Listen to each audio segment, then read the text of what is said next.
ถ้าว่ามันขึ้นมา3แท่งเทียนเขียวจังซี่มาขอตามเทคนิคอีกไหมเด้อออเดอร์นี้ขายเลยเอา3เขียวแดง1เนาะมาเบิ่งว่าจะได้ผลบ่ปัดโตแฮ่งซื้อแฮ่งขึ้นแฮ่งเนาะทุกคนเนาะแฮ่งซื้อมาหลายขนาดเนาะตอนท้ายยังมีการเคลื่อนที่ขึ้นไปเนาะมาโอ้ยออเดอร์นี้ค่อนข้างเสี่ยงอยู่เนาะแฮ่งซื้อมาเต็มร้อยเนาะแฮ่งซื้อมาหลายอีหลีเนาะตอนท้ายยังเคลื่อนที่ขึ้นไปมันมีโอกาสเนาะมีโอกาสที่จะขึ้นไปได้แต่ไหนลูกพักตัวได้ป่ะออเดอร์นี้พักตัวได้ป่ะบ่มักเว้ยเป็นจังเท่นน้อยแท้โอ้เรียบร้อยแล้วจังสิลงมาติอึ๊บคือน้อยแท้วะโอเคทุกคนเนาะบ่เป็นหยังมาปรับเงินไปต่อเนาะเงินจะบ่ลงมาแม่นเวลาเบิดจะสิลงมาปะโถโอเคคูณเงินมาออเดอร์นี้เฮ็ดซื้อมาหลายได้เนาะถ้าว่ามันนิ่งเด้อทุกคนเด้อเนาะถ้าว่ามันนิ่งเด้อมันนิ่งนี่โอเคขายมาตามขายอีกไหมมึงดูขึ้นมาเขียวหลายไหมจังซี่นี่มันต้องพักตู้ได้แล้วนะเนาะเพราะว่าเส้นตัวนี้มันก็ห่างออกจากตัวนี้แล้วทุกคนเนาะมันห่างออกแล้วได้เนาะถ้าว่าในกรณีที่แท่งเทียนมันขึ้นไปสูงเนาะมันห่างออกจาก2เส้นตัวนี้มันจะดึงกลับลงมาทุกคนสังเกตเห็นบ่ถ้าว่าแท่งเทียนใดที่ลงมายาวๆเนาะเห็นบ่มันห่างออกจาก2เส้นตัวนี้มันจะดึงกลับเนาะเป็นแท่งเทียนเขียวเนาะเห็นบ่มันจะเป็นลักษณะแบบนั้นโอเคออเดอร์นี้20เหรียญกินเต็มวินงามหลายกำไรมา37เหรียญละได้ทุกคนเนาะ37เหรียญเพราะว่าต้นทุนของเฮาก็210เหรียญเท่านั้นเนาะแต่ว่าเฮาจะเดินเงินบริหารทุนให้เดินได้4ไม้เนาะถ้าว่าเฮาบ่พลาดเกิน4ไม้ติดในรอบนี้เฮาจะมีกำไรเนาะทุกคนเนาะโอเคโอ้นิ่งแท้วะโอเคเป็นแดงจังซี่ซื้อเด้อถ้าว่ามันเป็น2แดงจังซี่จะตามซื้อไปก่อนเด้อทุกคนเด้อ อ้าวบอกว่าสิลงมา3แดงมาลุ้นเบิ่งนำกันเด้อทุกคนเด้อถ้าว่ามันกลับตัวเป็นขาขึ้นเนาะทุกคนสังเกตเห็นเส้นตัวนี้บ่เนาะถ้าว่าเส้นตัวนี้ตัดขึ้นมันเป็นขาขึ้นมันจะกลับขึ้นไปเป็นเขียวได้ในออร์เดอร์นี้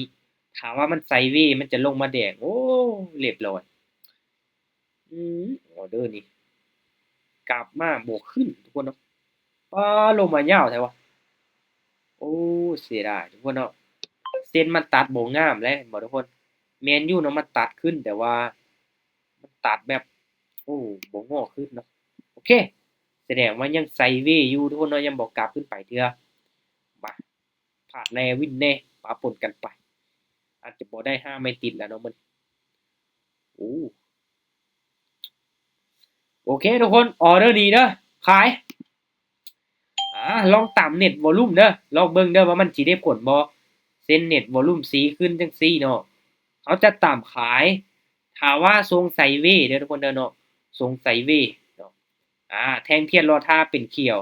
แท่งนี้ออกแดงมันจะได้ผลเนาะมันจะไซด์ได้ผลในแท่งเทียนสลับอย่าเด้ว้าออเดอร์นี่โอ้ยทุกคนเนาะแม่นตามซื้อก็ดีเนาะนั่นขึ้นไปเป็นเขียวเซยโอ้บ่ได้ผลเว้ยออเดอร์นี้ออกตามสีเลยแต่อกหักเลยว่ะมาถ้าว่าตามมันก็ต้องลงตามไปคือการให้สุดโอ้ทุกคนเอามันขึ้นไปจังซี่เนาะมันลงมา3แดงเนาะ3เขียวโอเคคูณเงินไปที่3ออเดอร์นี้ทุกคน3เขียวแดง1ขายมามันสิบ่ได้ผลบ่เทคนิคของเฮานี่คือมาที่ออเดอร์นี้ แรงอยู่แล้วมันลุ้นมานํกันเด้อทุกคนเด้อว่ามันสิลงมาพักตัวได้บ่เออได้ผลนะเทคนิคของเฮานี่นี่ก็ต้องกินเต็มนะงามออเดอร์นี้เห็นบ่ทุกคน3แดง3เขียวนิ่งไว้ก่อนเด้อลูกนิ่งไว้ก่อนอย่าหักหน้ากันนะสั่นละบ่งามทุกคนเห็นบ่โอ้บ่มีปัญหาสวยอืมเดินเงินตามสเต็ปทุกคนเนาะเห็นบ่ไป10เหรียญพลาดเนาะก็จะคูณเป็น20เนาะ20พลาดจะคูณเป็น40เนาะถ้าว่างบของเฮาเนาะโอเคประมาณนี้กินเต็มทุกคนเนาะกินเต็มแน่นอนจังได๋ก็มีกำไร กำไรมา45เหรียญแล้วไปกันต่อนะทุกคนเด้อขอโลภหน่อยนึงเนาะออเดอร์นี้ทุกคนตามขายมาอุ้ยขึ้นแห้งแถววะออเดอร์นี้ตามเน็ตวอลลุ่มอีกเด้อทุกคนเด้อเนาะออเดอร์นี้เน็ตวอลลุ่มสีขึ้นเนาะมาเบิ่งว่ามันจะเป็นแท่งเทียนสลับลงมาได้บ่แต่ว่าตอนนี้นี่มันเป็นแท่งเทียนกึ่งกินทุกคนเนาะแท่งเทียนกึ่งกินเนาะซูมเบิ่งย้อนหลังยังบ่จับครับทุกคนเนาะยังบ่จับเนาะขึ้นไปยังบ่จับลงมาตีนิ่งอีกแล้วทุกคนเนาะ หน้าด้านมามุ่งนักเป็นตัวยังไงกันก็ล่ม เห็นบ่มันนิ่งกิ๊บเลยโอ้โหตาย 2 ปีแล้ว บ่มักเลยเนาะจังซี่เนาะนิ่งอยู่หั่นแหละนิ่งเขียวกันน่ะเห็นบ่เวลาเบิดแล้วจังลงมาโอ้ตายแล้วมาบ่เป็นหยังทุกคนเนาะ ฉันดิ่งแดง ต่อมันนิ่งสิเนาะบ่เป็นหยังออเดอร์นี้มาออเดอร์นี้ซื้อเอาเด้อทุกคนเด้อสาเหตุที่ว่าตามซื้อเนาะบอกว่าสิขึ้นไปแล้วออเดอร์นี้เนาะเน็ตวอลลุ่มมันสีลงเนาะถ้าว่ามันเป็นลักษณะ2เส้นตัวนี้ขนานกันขึ้นไปนี่มันเป็นแนวโน้มขาขึ้นนี่ทุกคนเนาะมันพักตัวแดงนึงมันจะขึ้นต่อเนาะเห็นบ่ขึ้นตัวนี้พักตัวแดงมันจะขึ้นต่อถ้าว่ามันเป็นขาขึ้นโอ้ลงมาเก็บเอาไซมันแล้วเมื่อกี้นี้มันกลับขึ้นไปก่อนเนาะได้บ่เขียวบ่ไม่ตีอีกหน่อยนึงลูกโอเคยิงไว้สันละบ่งามทุกคนเนาะกำไรมา54เหรียญแล้วเนาะเวลาโอเคทุกคนเนาะไปจนกว่าเวลาจะเบิดเด้อมาเบิ่งว่าค่อยจะพลาดเกิน4ไหมบ่หรือว่าค่อยจะได้กำไรจักเหรียญกำไรหลายแล้วเลยเด้กำไรหลายแล้วเนาะมาไปกันต่อออเดอร์นี้ตามซื้ออีกว่าตามซื้อเด้อทุกคนเด้อเนาะถ้าว่ามันเป็นขาขึ้นแท้เนาะแห้งซื้อมาหลายมันต้องขึ้นต่อได้เนาะมาออเดอร์นี้ขึ้นไปยาวๆลูกอีกขึ้นไป 118,000 ต้องมาแล้วล่ะมื้อนี้เนาะค่อยซื้อ Bitcoin นี่ตั้งแต่ราคามันยังบ่ฮอดแสนทุกคนตอนนี้ก็ถือว่ากินเต็มกินเต็มซื้อ Bitcoin นี่ต้องเก็บเป็นระยะยาวเด้อคนเด้อเนาะคล้ายๆกับเฮาซื้อทองคำเนาะถ้าว่าถือไว้หึงนี่จังได๋ก็มีกำไรโอเคสวยเรียบร้อยวินฉันละบ่ทุกคนเนาะไปกันต่อนี่ทองคำมาแห้งกับบิตคอยน์อาจารย์แม่นๆช่วงนี้นี่ทองคำนี่มาแห้งสุดล่ะโอเคมาออเดอร์นี้เด้อมาลุ้นมานำกันทุกคนถ้าว่ามันพักตัวแดงจังซี่เนาะก็ยังมักซื้อเนาะโอเคเอาจับซื้ออีกเด้อถามว่าเสี่ยงบ่ออเดอร์นี้เสี่ยงอยู่เนาะเพราะว่าแทงเทียนแดงมันมาน้อยอันนะถามว่ามันมาน้อยจังซี่เด้อทุกคนเด้อเห็นบ่ที่ผ่านมามันจะลงมา2แดงเนาะจะลงมา2แดงแต่ว่าออเดอร์นี้ก็ตามเน็ตวอลลุ่มอีกเนาะเส้นเน็ตวอลลุ่มสีลงมาขึ้นไปต่ออีกติคันเก่งน่ะอีกหน่อยนึงลูกอีกหน่อยนึงขึ้น1วิสุดท้ายก็ได้โอเคแนวโน้มขาขึ้นจัดขึ้นไปออเดอร์นี้นิ่งไว้ก่อนอย่าเรียบร้อยตอน2วิมันคือบ่ลงมาวะมาลงมาวิสุดท้ายเจ็บใจสุดโอเคทุกคนเนาะขึ้นสูงขนาดบาทสูงขนาดแห้งขาดกันเลยเข้ามาบ่ได้5ไม่ติดคือเมื่อวานนี้เลยเนาะมื้อนี้นี่ผ่านวินเอาปาปนกันไปปาโถขึ้นสูงแท้โอเคขึ้นสูงจังซี่ขายมาส่วนเทศมึงรู้บาทนี่เนาะจะบ่ซื้อเลยเด้อทุกคนเด้อเนาะ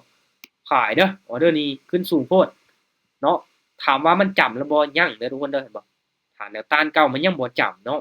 แต่ว่าโซนนี้ก็มีโอกาสโอ้โหลูกลงมาโถมันยังขึ้นไปจนฮอดจุดเก่ามันเนาะโอ้ยทะลุเลยบ่นี่ลงมาต่ำละน่าจะบ่ทันเนาะเด้อนี่น่าจะบ่ทันโอ้ทุกคนเนาะเรียบร้อยเนาะขึ้นไปอีกเห็นบ่เขาซูมเบิ่งย้อนหลังเห็นบ่เนาะมันยังบ่จำเด้เมื่อกี้นี้เนาะยังบ่จ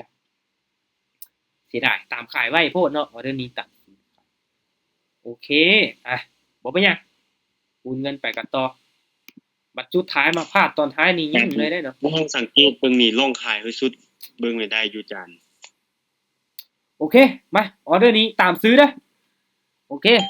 สาเหตุที่ว่าค่อยตามซื้อทุกคนเนาะนะเห็นบ่เน็ตวอลลุ่มมาตามเน็ตวอลลุ่มไปช่วงนี้ก็ตามเน็ตวอลลุ่มไปก่อนเนาะมามันลงมาแดงยาวจังสีเด้อทุกคนเด้อถามว่ามันยังเป็นแนวโน้มขาขึ้นต่อเห็นบ่2เส้นตัวนี้ยังขนานกันขึ้นไปนี่มันเป็นเทรนขาขึ้นนี่จังไหนมันก็กลับขึ้นไปเนาะจังไหนมันก็กลับขึ้นไปก็ต่อเมื่อมันจะกลับตัวเป็นขาลงเนาะมันจะลงมาแดงยาวคือทรงนี้เห็นบ่เอาเขียวนิ่งไว้ก่อนจังสันละบ่เห็นบ่พักตัวลงมายาวๆจังซี่ส่วนหลายมันจะกลับขึ้นไปเนาะถามว่าแนวโน้มขาขึ้นนะพักตัวยาวๆเนาะมาเอากำไรจัก100เหรียญมึงดูหอมนี้เอาได้บ่ทุกคนเดี๋ยวนี้ทุกโอ้เดี๋ยวนี้สังเกตเบิ่งแท่งเทียนนี่จงใส่แบบนี้เนาะโอเคขายเด้อโอ้ยลงเรียบร้อยโทษลงมาแดงเนาะลงมาแดงใบพูดออเดอร์นี้อันตรายเด้ยันกลับขึ้นไปกับพ่อบันนั้นเนาะคือเมื่อกี้นี้สาเหตุที่ว่าค่อยกดขายเด้อทุกคนเด้อมันยังเป็นเขียวอยู่เนาะนี่แท่งเทียนตัวนี้น่ะเนาะอันนั้นว่าแล้วทุกคนเนาะเสียดายกดไว้พุ่นถ้าว่ามันเป็นแท่งเทียนแดงนี่จังไดมันก็สลับขึ้นไปทุกคนเนาะเพราะว่าเน็ตวอลลุ่มสีโอ้โห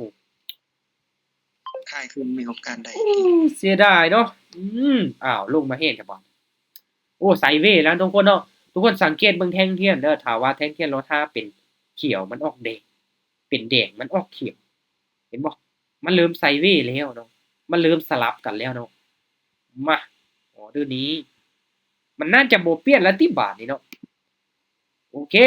ซื้อลองตามมึงดูตามแท่งเทียนสลับเด้อทุกคนเด้อเนาะเขาเอิ้นว่าตามแท่งเทียนสลับมาเดี๋ยวนี้ถ้าว่าสูงไซด์เวย์จังซี่มันจะสลับให้เฮางามๆได้บ่ขึ้นไปยาวๆเนาะถ้าว่าขึ้นบ่ยาวจังซี่ตอนท้ายมีโอกาสวูบลงมาเก็บเอาไส้ของมันเนาะขึ้นไปได้บ่ขึ้นกันนิ่งจังซี่เลยก็ดีทุกคนเนาะถ้าว่ามันนิ่งเขียวแบบนี้อย่าหันนะนิ่งไว้ก่อนสั่นละบ่งามทุกคนงามกำไรมา80เหรียญแล้วทุกคนเนาะเวลายังอยู่มาเอากำไรจัก100เหรียญมึงดูพร้อมนี้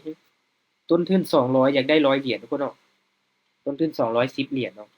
อยากได้กำไรแบบ 50% ของต้นทุนเลยเนาะเอาแบบลบๆหน่อยนึงเนาะโอเค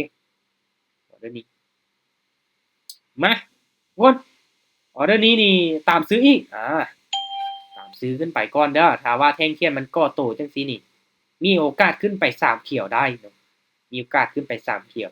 เพราะว่า2เส้นตัวนี้มันยังบ่ห่างออกจากกันเด้อทุกคนเด้อมันยังบ่ห่างออกจากกันมันยังอยู่ใกล้เคียงกันอยู่เนาะมันมีโอกาสที่จะก่อโตเนาะก่อโตแบบนี้ถ้าว่ามันขึ้นมาสูงมีโอกาสถือแห้งขายได้เนาะตบลงมาเลยเด้นั่น